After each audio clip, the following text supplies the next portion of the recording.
Hey Bridgetown, this is Dave Lomas, and for John Mark Comer, grace and peace to you all.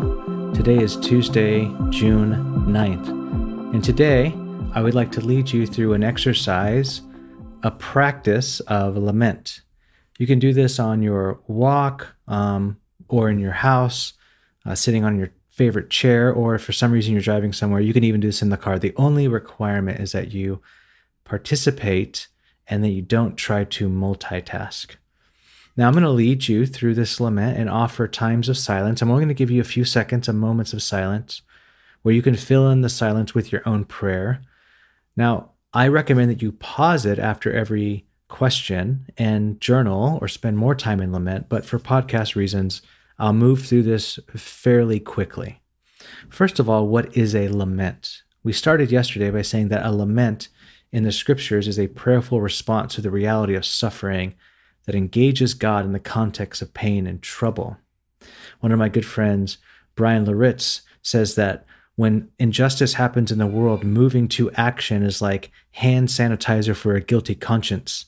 We're actually supposed to sit in lament first. So let's do that. We're doing that this whole week, but let me formally invite you to lament your lament, whatever you need to lament. My lament is going to look different from your lament. We're all going to do this together. One thing that I think is important to remember right here is sometimes laments don't feel theologically correct. What I mean by that is if you've ever read a psalm and thought, how is that in the Bible? That doesn't feel or seem like you can say that to God. It's because oftentimes laments are just raw pain and anger being directed towards God, and the theological part is that you bring God into it. You bring God into your pain or your anguish.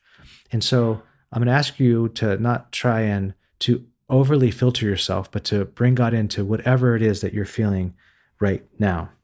So what we'll do is we'll start our time in silence. So let's do that together. First, cry out to God. This is your address to God.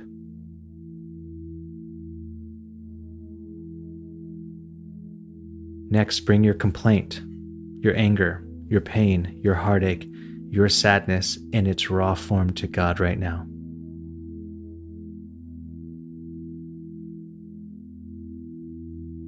Next, bring your affirmation of trust, your remembrance of God's presence in your past, what God has done in your life, in your past, when you've prayed, when you've been at the pit of despair in ways that God has shown up. Now, affirm your trust in God.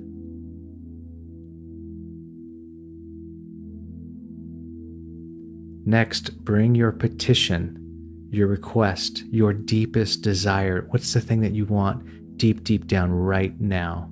Unfiltered, what is it that you're requesting of God?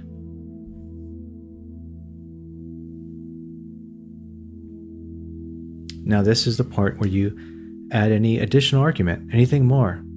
Why should God intervene? Why should God intervene for you or for this situation right now?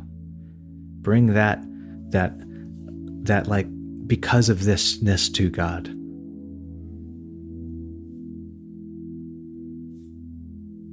Next, bring your enemies before God. Unfiltered, rage against your enemies. Who are they? What are they? What systems are they? What are they? Bring them before God.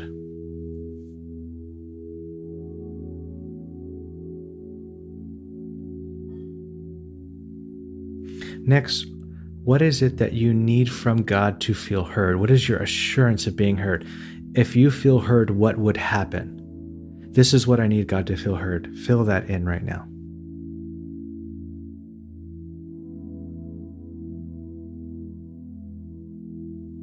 Next, this is where you promise to offer praise to God.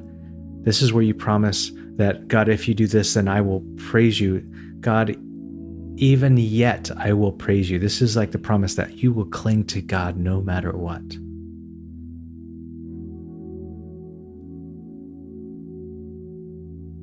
And lastly, your assurance. Bring the attribute of God you are thankful for right now to mind and thank God for who He is.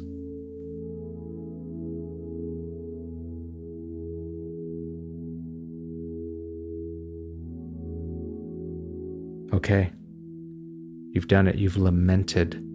Go over this again and again, any single time, every time you feel anger, pain, rage seeping in, boiling over. Use this exercise to bring your lament to God. I want to close with Psalm 10, verse 17 and 18. It says, "You, Lord, hear the desire of the afflicted.